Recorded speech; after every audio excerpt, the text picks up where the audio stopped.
Bonjour chers tous, bonjour chers amis, j'espère que vous allez très bien. Merci encore une fois de plus de votre fidélité. Bienvenue sur la chaîne Juku la tutoriel et Académie des logiciels d'ingénieurs. Les amis, nous allons donc continuer nos séries de formations qu'on avait commencé depuis hier sur le pack complet d'un projet d'un appartement R plus 10, 6 sur un radier général. C'est comme je l'avais dit depuis hier, cette formation est dédiée à mon très cher frère Arsène depuis la Côte d'Ivoire. Abonnez-vous massivement sur nos deux chaînes YouTube, likez nos contenus ainsi que partagez. Alors pourquoi je me suis permis de travailler ensemble avec vous sur ce programme de formation pas complet calcul et structure à la main d'un immeuble R plus 10, justement pour aider notre communauté à bien maîtriser les dimensionnements. Les amis, vous allez comprendre avec moi qu'il y a quelques semaines passées, on avait travaillé sur un autre projet. C'était un autre programme de pack complet, de calcul et structure à la main. Sauf que là-bas, on avait étudié un immeuble à R plus 5. Alors, la différence entre ce programme est que dans le premier programme, dans la partie infrastructure, on avait étudié deux types de semelles. Ensemble avec vous, nous avions vu comment prédimensionner et dimensionner une semelle isolée, mais aussi nous avions vu comment prédimensionner et dimensionner une semelle sous poteau. Je pense que la différence entre les deux est simple.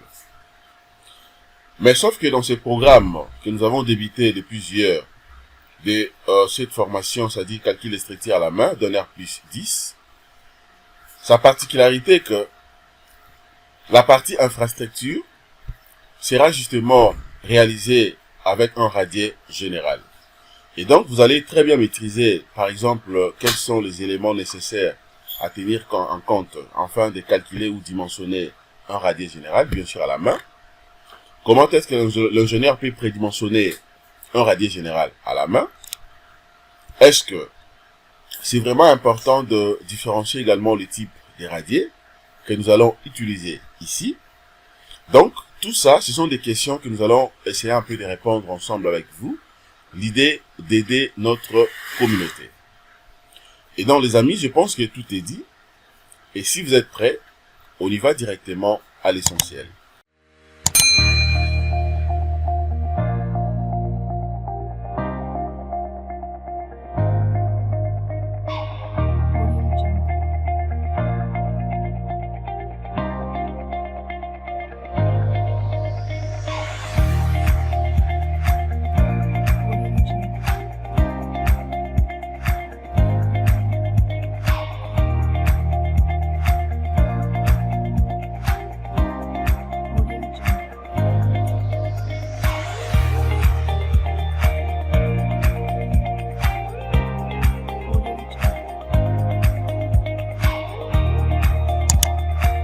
Je vous salue tout le monde, les amis.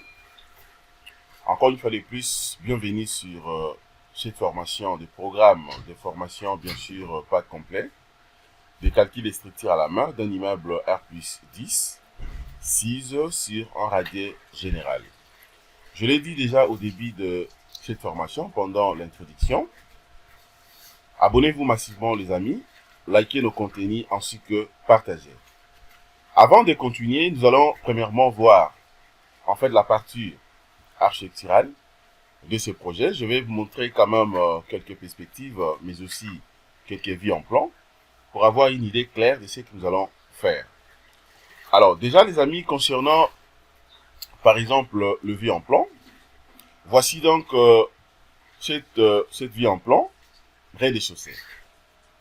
C'est comme je l'avais dit depuis hier, dans chaque appartement, dans chaque niveau bien sûr, nous avons 4 appartements. C'est un plan type. Par exemple ici, vous avez donc le hall principal, ensuite que 4 appartements. 2 appartements à gauche, et ensuite 2 appartements à droite. Regardez bien ici, vous allez voir que dans chaque appartement, vous avez, premièrement, donc un séjour, le sas ou le sam, qui est justement à côté ici. Vous avez la cuisine, vous avez l'hall, et puis vous avez 2 chambres, ainsi que la salle de bain ou toilette. De l'autre côté également, c'est la même chose, la même configuration. Donc, j'ai 4 appartements. Alors, dès que vous entrez au niveau du hall principal, vous avez un escalier droit ici, qui amène directement à la partie supérieure.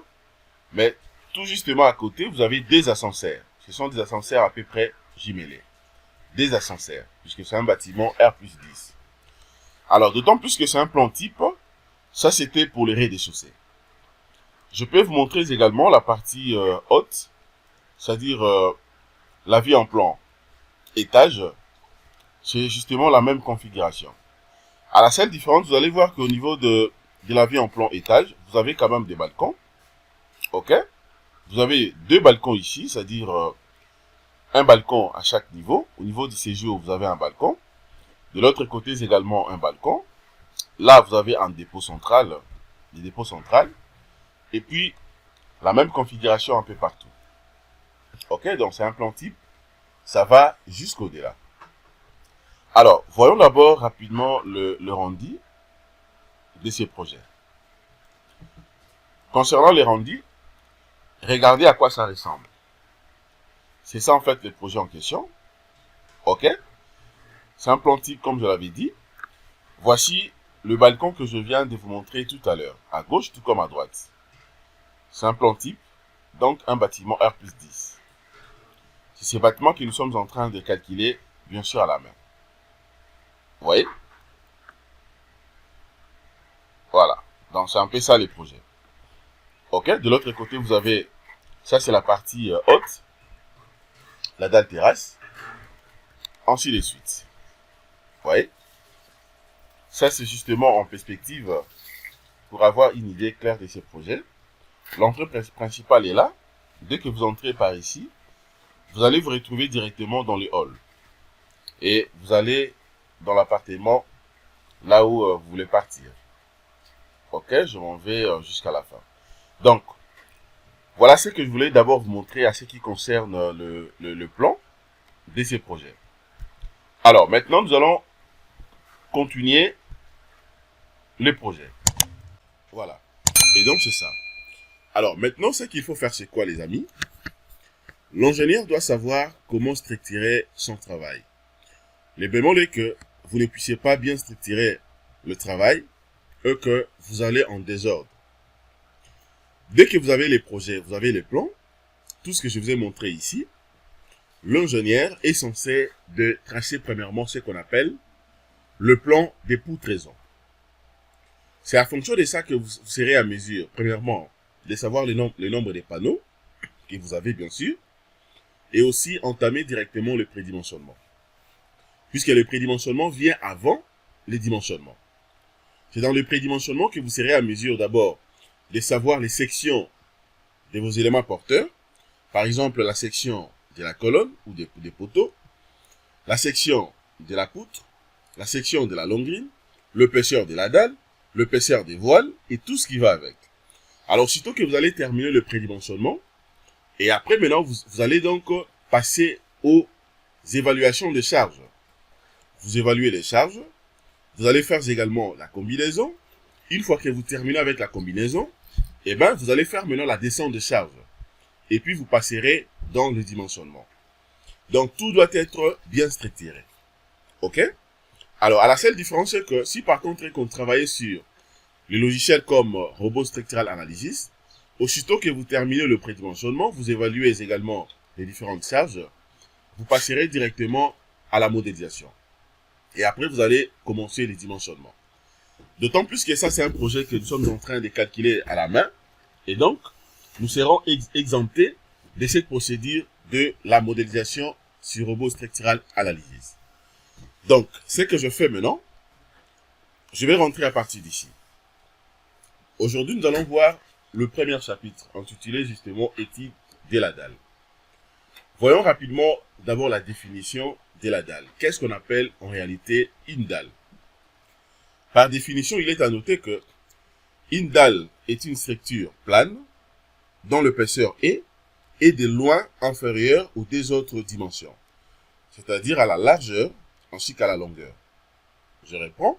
une dalle est une structure plane dont l'épaisseur est de loin inférieure aux deux autres dimensions, c'est-à-dire la longueur ainsi que la largeur.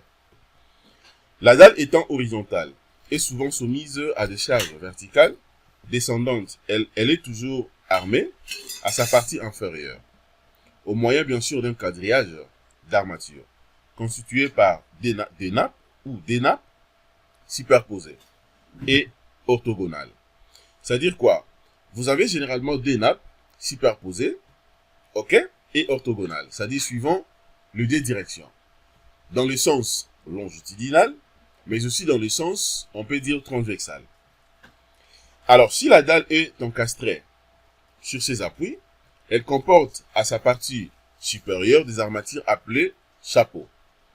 C'est là où on parle de barre chapeau. Ok, c'est pas dit que dans toutes les dalles que vous allez calculer, c'est toujours nécessaire de placer les barres chapeaux. Non.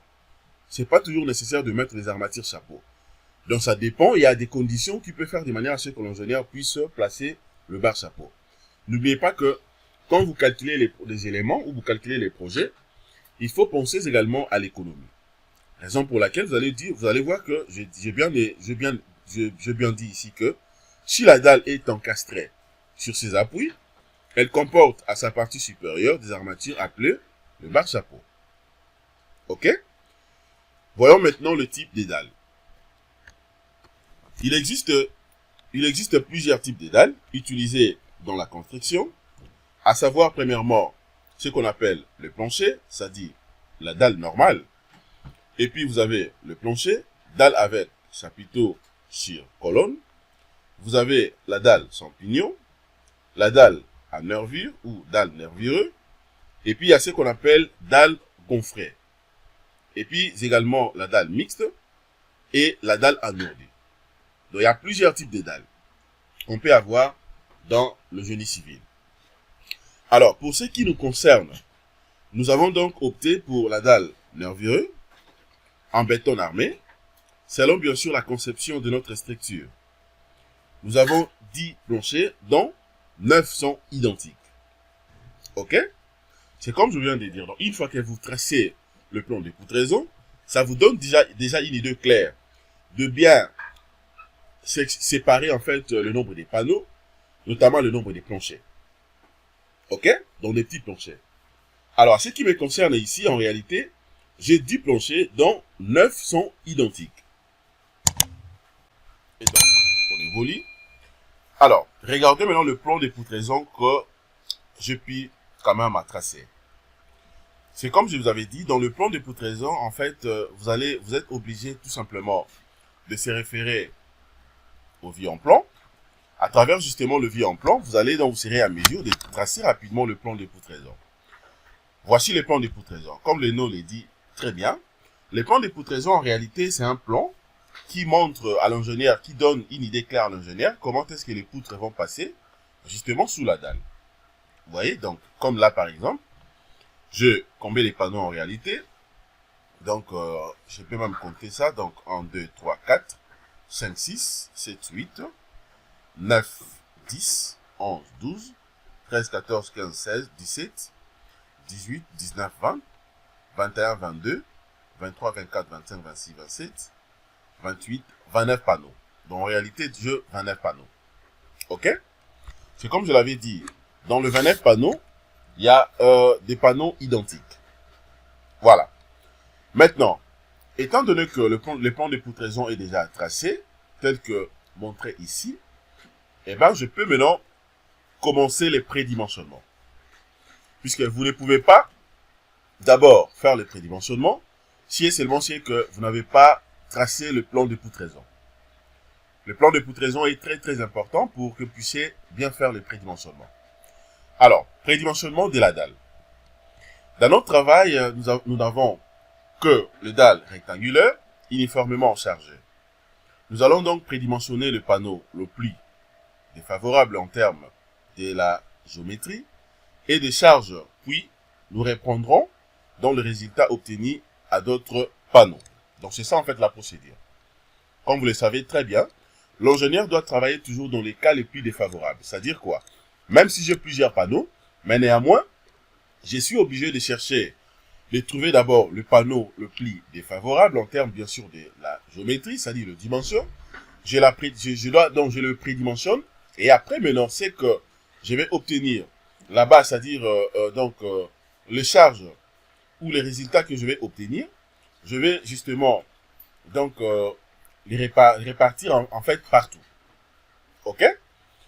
Alors, à ce qui me concerne, quand je vérifie déjà la configuration, regardez comment est-ce que l'ingénieur peut prédimensionner une dalle. Vous avez l'épaisseur de la dalle ici. Pour prédimensionner le dalle, nous pouvons donc utiliser la condition suivante. Vous avez d'abord la largeur LY, ainsi que LX.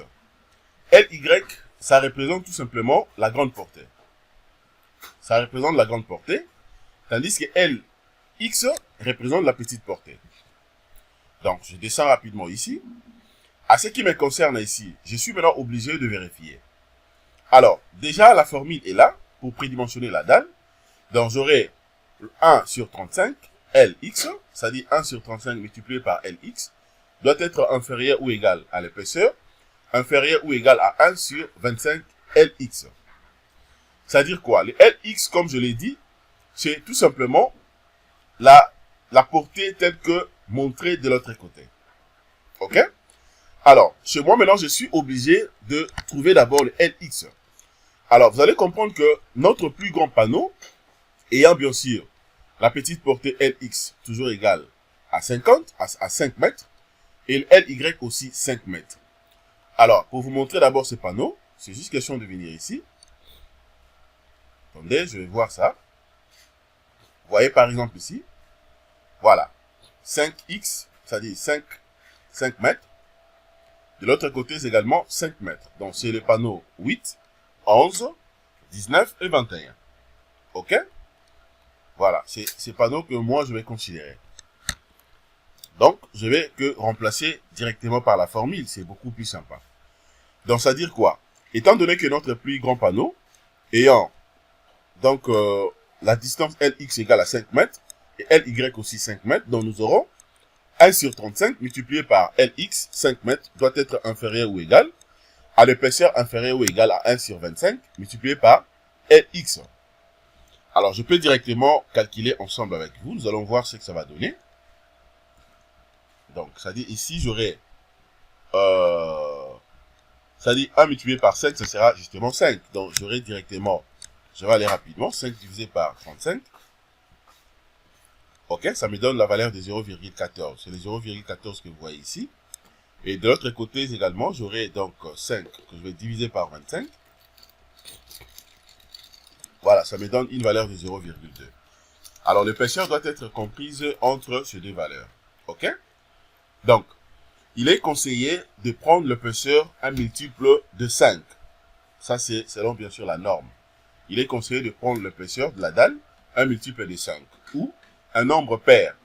D'où on a adopté donc une épaisseur justement de 15 cm. Puisque ici, j'avais trouvé une épaisseur de 14, entre 14 et 20 cm bien sûr. Donc j'ai pris l'épaisseur de 15 cm. Là c'est bon, je n'ai pas de problème. Donc c'est pour dire qu'à ce stade, je viens de terminer le prédimensionnement de la dalle. Alors, voyons rapidement maintenant l'évaluation des charges. Comment l'ingénieur sera à mesure d'évaluer les charges? Déjà hier, je vous avais montré que les charges que nous allons utiliser ici, on fera face à deux types de charges, c'est-à-dire une charge permanente, mais aussi une charge d'exploitation. Quand je dis une charge permanente, ce n'est pas seulement une seule charge, c'est-à-dire qu'on aura plusieurs charges permanentes, ainsi que plusieurs charges d'exploitation. Alors, je vais commencer d'abord avec le point 5.1, charge permanente. Le point A, la dalle d'habitation. En faisant bien sûr une coupe transversale de la dalle, vous avez la dalle, vous avez le mortier, ainsi de suite. Regardez maintenant comment j'ai réparti en fait mes épaisseurs. La première couche ici, l'épaisseur est de 2 cm. Ça représente tout simplement le carrelage du poids, le carrelage bien sûr, avec le poids volumique de 19 000 Newton par mètre cube. La deuxième épaisseur ici est de 2 cm. Ça représente justement le mortier de pose et le poids volumique est de 22 000 Newton par mètre cube. Et ça, vous avez l'épaisseur justement de la dalle, que je viens de prédimensionner, qui est de 15 cm. L'épaisseur de la dalle, porteur bien sûr, avec le poids volumique de 2500 Newton par mètre cube. Et puis enfin, ici, vous avez l'épaisseur de 2 cm, qui est justement l'enduisage avec le poids volumique de 22 000 Newton par mètre cube. Donc, c'est beaucoup plus simple. OK? D'abord, je vais commencer par d'abord la coupe transversale, afin de bien voir la configuration ou la composition justement de la dalle. J'ai décortiqué chaque épaisseur avec son poids volumique, d'abord à part. Et après, maintenant, je vais l'évaluer. Je vais commencer d'abord par les points A. Les points A, c'est-à-dire le poids propre de la dalle. C'est-à-dire le G1 sera égal à quoi? Comment maintenant vous allez calculer le poids propre de la dalle? C'est beaucoup plus simple. C'est juste question de prendre son épaisseur multiplié par le poids volumique. Donc, si je prends l'épaisseur de 0,15, je prends ça donc en mètres, je multiplie par 25 000 newtons par mètre cube, ça me donne une valeur de 3750 newtons par mètre carré, puisque le mètre et mètre vont tomber. Alors, le deuxième point maintenant, le poids propre du revêtement, c'est-à-dire les carrelages plus mortier de pose, plus enduit. Le GD, c'est-à-dire G1, j'ai trouvé, je calcule maintenant le GD, c'est-à-dire le poids propre 1, la charge permanente 1 est trouvée. Maintenant, la charge permanente 2, dit justement au revêtement. Donc, j'aurai quoi ici? Donc, j'aurai 2, donc j'aurai en réalité en mètres 0,2 plus 0,2 plus 0,2. Ça me donne une valeur de, qu'est-ce que je dis? Non, 0,2 plus 0,2 plus 0,2. Ça fait 0,6. C'est-à-dire quoi? Les 0,2 du carrelage plus 0,2 du mortier plus 0,2 de l'enduit. Ça me donne une valeur de 0,06. Je vais multiplier maintenant par le poids volumique. OK? Je multiplie par le poids volumique. Alors, le poids volumique ici, j'utilise, comme je l'avais dit depuis hier, Bayel. Alors, si vous vérifiez bien dans Bayel, vous allez voir que le poids volumique, ça varie exactement. Alors, il y a d'autres personnes qui utilisent le 22, tout comme le 21. Bon, mais c'est que moi, je vais utiliser ici, je prends le 21. Donc, je vais utiliser le 21. Ça dit, j'aurai 21 000 newtons par mètre cube. Ça me donne une valeur, justement, de combien? 0,06 multiplié par 21 avec 3 zéros. Voilà, ça me donne une valeur de 1260 newtons par mètre carré. Alors, d'où le grand G sera égal à G1 plus GD. Donc, GD déjà est là, donc je remplace seulement, je vais l'additionner avec le G1, c'est-à-dire 3750. Ça me donne une valeur de 5010 newtons par mètre carré. Je pense que jusque-là, c'est bon. Jusque-là, il n'y a pas de problème. Alors, maintenant, je vais passer au point 2, c'est-à-dire au niveau de la dalle de la toiture terrasse, puisque je vous avais dit que on aura également une dalle au niveau de la toiture terrasse. Donc, regardez maintenant la configuration. Vous avez premièrement la première figure, 1, la deuxième figure, 2, la troisième, 3, par rapport à la dalle bien sûr, et puis la quatrième, 4. Maintenant, le premier point, ça représente quoi? Ça représente tout simplement l'intensité, avec ayant bien sûr le poids spécifique de 120 newtons par mètre carré. Le deuxième, c'est-à-dire mortier des pentes. La pente minimale ici, j'ai utilisé une pente de 1 sur 100. L'épaisseur moyen de 4 cm. Vous avez également la dalle en béton armé, l'épaisseur qu'on avait bien sûr prédimensionnée de 15 cm, avec son poids volumique de 25 000 newtons par mètre cube. Et puis enfin, vous avez l'enduit, ayant une épaisseur de 2 cm, et puis le poids propre, ou disons comment le poids volumique, de 22 newtons par mètre cube, qu'on a utilisé alors le 21. Donc, après ça, maintenant, je peux continuer également. Je commence d'abord par le poids propre de la dalle. Là, je suis déjà au niveau de la dalle terrasse. Donc, j'aurai le G1, la même procédure, que je vais multiplier par le poids volumique. Donc, ça sera le 0,15 multiplié par le 25 000. J'aurai la même valeur. 0,15 multiplié par 25. Voilà. 3750. Mortier des pentes plus étanchéité et enduit. C'est-à-dire, j'aurai 2, 2, 2. OK?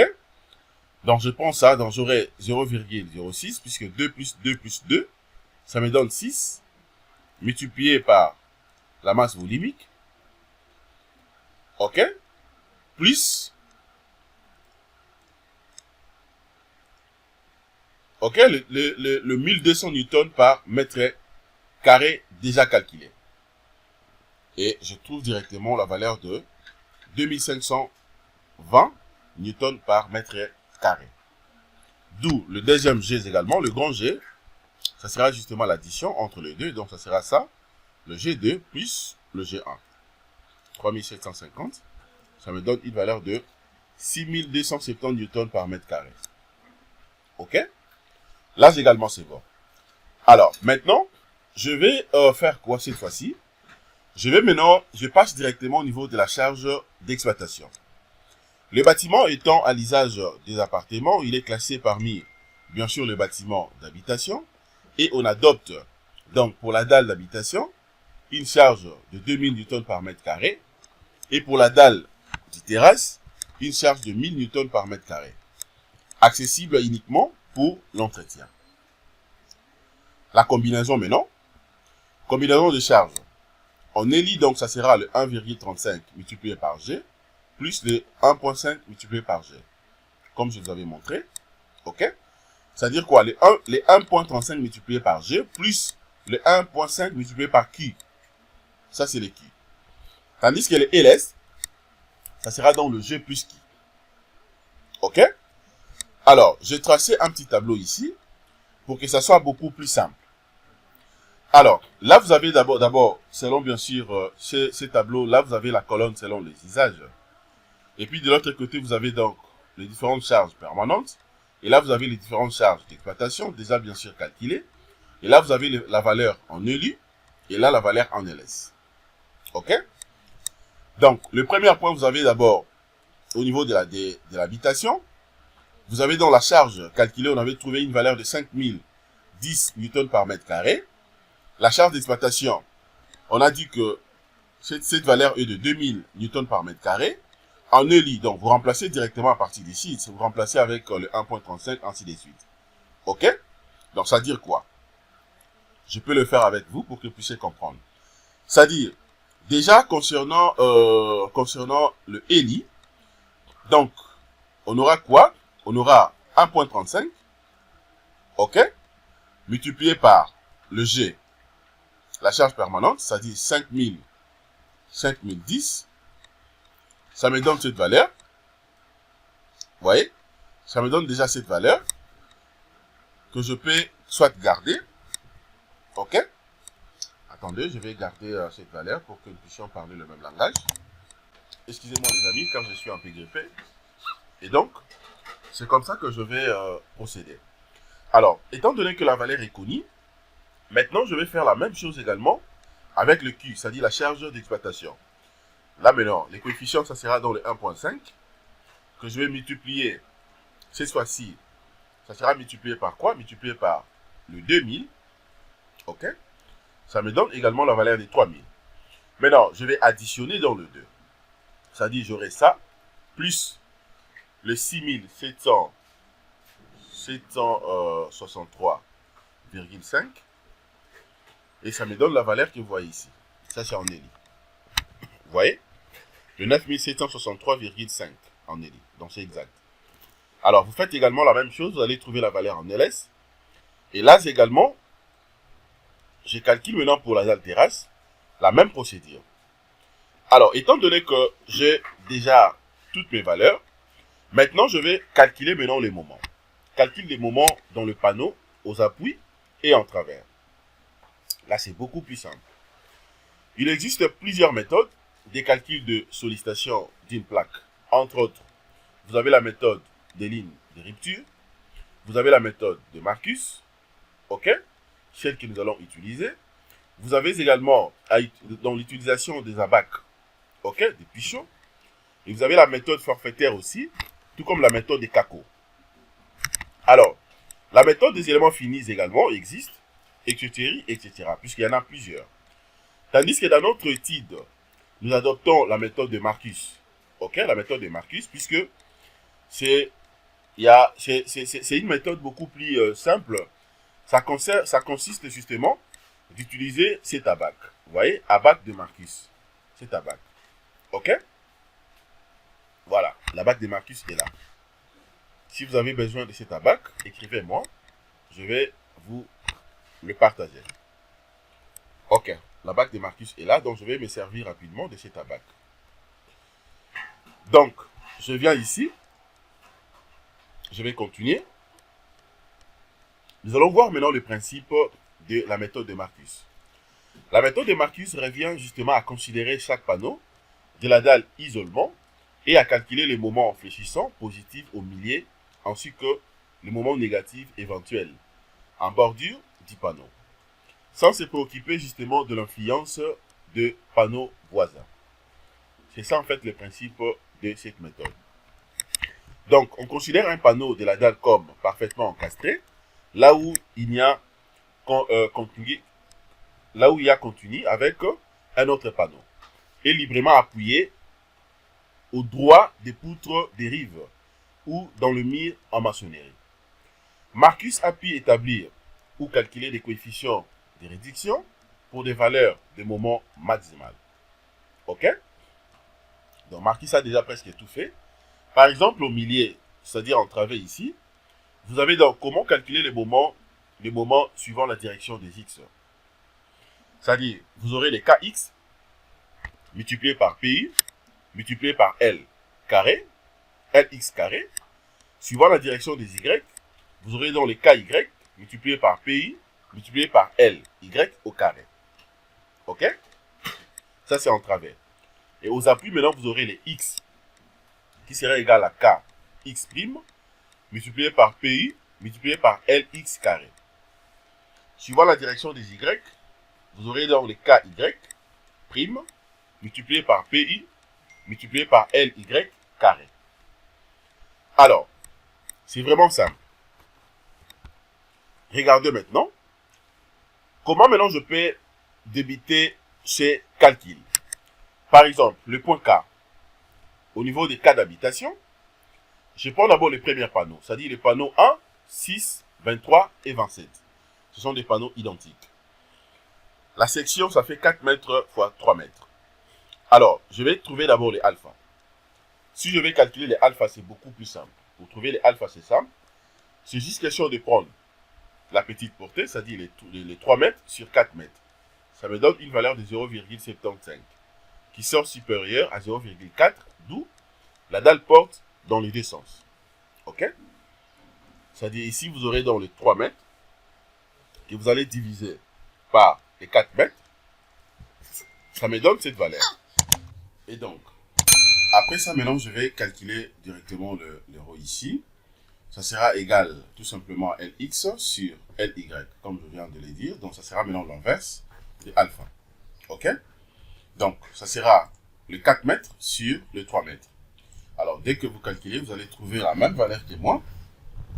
Ok? Je peux également récalculer ensemble avec vous. C'est-à-dire, j'aurai quoi en réalité? Donc, j'aurai 4 mètres. Le 4 mètres ici.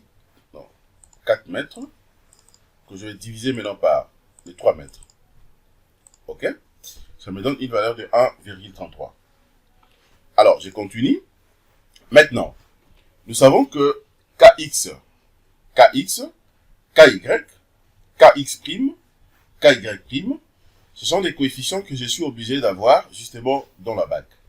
Tout en sachant que la valeur ici, c'est-à-dire les alpha calculés ici, la dalle porte dans les deux sens. Et donc, je m'en vais rapidement sur la bague de Marcus. Ok, je m'en vais rapidement sur la bague de Marcus pour vérifier quand la dalle porte dans les deux sens, quels sont les coefficients à considérer.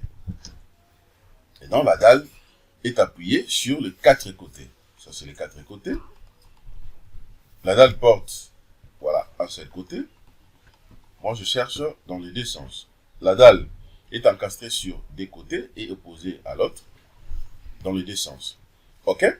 C'est-à-dire, vous avez les coefficients de kx, ky, kx', ky'. Ce sont des coefficients que je pris et puis je mis justement ici. Maintenant, je peux calculer rapidement le moment. Le moment suivant la direction des x, ça sera égal à 0,015 multiplié par la valeur calculée ici. Ok? Vous avez la formule, hein, donc c'est la formule que je vous avais montrée ici. Ok? Kx multiplié par pi multiplié par lx carré. Et pour y également, la même procédure. Donc ici, je peux que remplacer et puis calculer. Dès que je remplace, ok, je remplace donc 0,015 multiplié par 9763,5 que je viens de calculer tout à l'heure. Et puis je le multiplie également par donc le L, ok, Lx carré. Je trouve la valeur que vous voyez ici. Ok. Je calcule également pour moment suivant la direction des y. Je les calcule aussi. Ok, les x ainsi que le y ici. Alors, et après maintenant je peux faire également la même procédure pour le point B, l'autre panneau. Donc les amis, je pense que la procédure n'est pas du tout compliquée.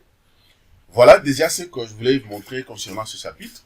Nous sommes encore au début, donc je refuse d'aller beaucoup plus rapide. Je pense que la formation a été tellement assez longue. Je refuse que la vidéo soit un peu fatigante.